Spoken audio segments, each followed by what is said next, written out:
Hello everybody, this is Mr. Rob and welcome back to another episode of the Washington Commanders franchise here on Madden NFL 24, and today we're going to get through the final episode before we get into year number 4, and let's go through the preseason and see how this team does and shape up our roster going into the new year. If you're excited for this one, make sure you drop a like, you subscribe down below, especially if you want more franchise content. Now, if you missed last episode, we went through the 2026 NFL Draft and we added a couple players to the team this year. With the number 6 overall pick, we took Desmond Bricks, a corner out of Alabama. Corner was in a position of need, but he was an elite talent. I mean, look at his traits. Somebody we couldn't pass up. In the second round, we took Drue, a right guard who will start right away to help shore up our offensive line that was a little bit shaky last year. He's a hidden dead guard out of Ole Miss that's got some solid traits to begin. Just needs to work on his finesse. And our final pick, the second to last pick, we took Caleb Palmer out of Western Kentucky, and he's got hidden dev. Only a 67, but a hidden dead receiver at the end of the draft was pretty interesting. Now, before we go into the preseason, here's some signings we made. One thing to keep note of, we signed a new defensive coordinator, Leslie Frazier, this offseason, so a lot of the veterans who are familiar with him are going to be on the team. A couple of trades before the season begins. The Buccaneers are going to trade Elijah Moore to the Texans for Jelani Corbett and a future 5th and 7th round pick. But the big trade before the season starts, there's been a lot of rumors and rumblings in Philadelphia that Jalen Hurts is not happy with the Eagles. He led them to a Super Bowl 2 years ago. He's arguably a top 5 quarterback, but they've drafted a quarterback regardless in the second round last year. And you can see his interest.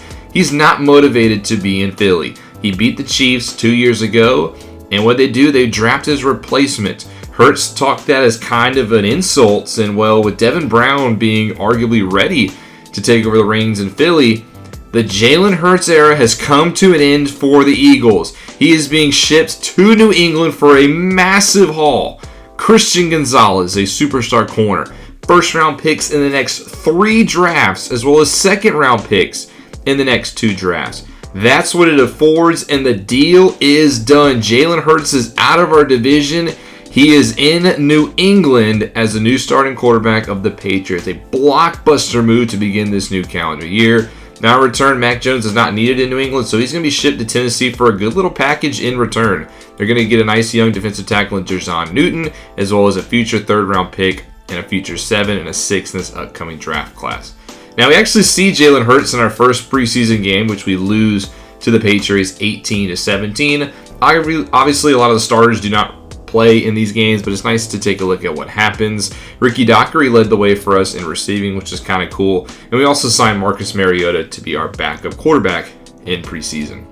There was one more trade after this game. The Chargers traded Tuli Tuipulotu to the Cardinals for tight end Matt Farrell and a future 6th round pick.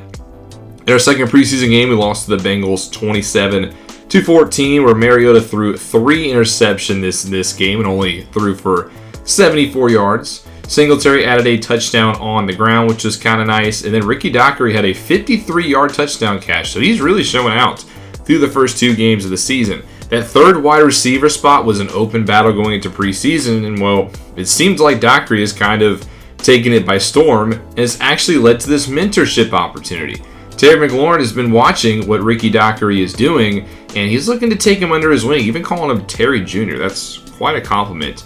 Dockery was a 7th round pick last year's draft out of USC, and well, didn't get a lot of playing time this last year, but this preseason is really showing out, and we're going to increase his medium route running by a little bit, considering that's where he struggles with, and Terry McLaurin is going to come through in the clutch. He's going to give him a nice little boost to that area of his game.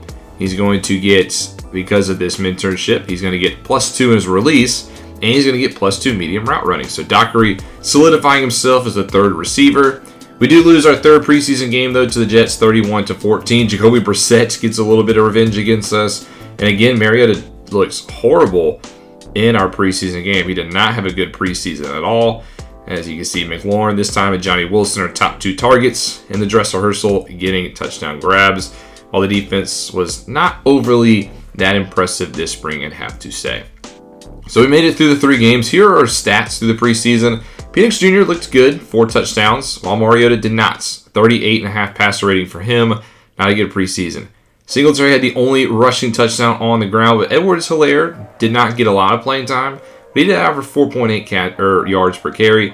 Dockery led the way in receiving with 2 touchdowns, yards, and receptions with 6. Eric Ali had 7 receptions as a tight end, kind of battling for that tight end spot. Remember, we also drafted Calvin Easley to help out. He's got hidden dev as a tight end.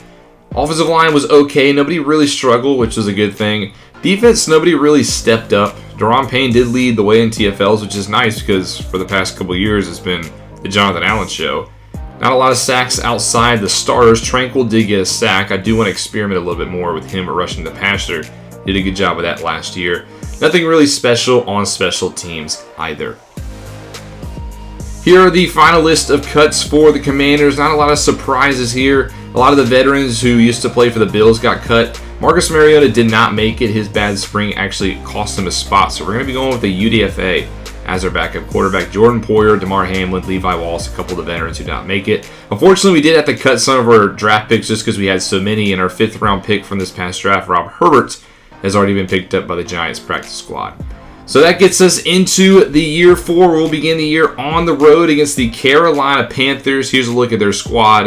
I think this is a good test for us at the beginning because they're in a team, I have to say, that's in a very similar boat as us. They have a pretty solid defense. Their offense is pretty good as well, but Bryce Young did not have a good junior campaign, and he's looking to bounce back this year in what could potentially be his contract year. But that's going to be next episode. We're finally getting into year 4. The long off season is over, and it'll be kicking off this Friday. We'll have week 1 of the regular season. If you're excited for it, make sure you drop that like and you subscribe down below, especially if you want this series to continue as we go forward. But this is Mr. Rob, and I'll see you in week 1.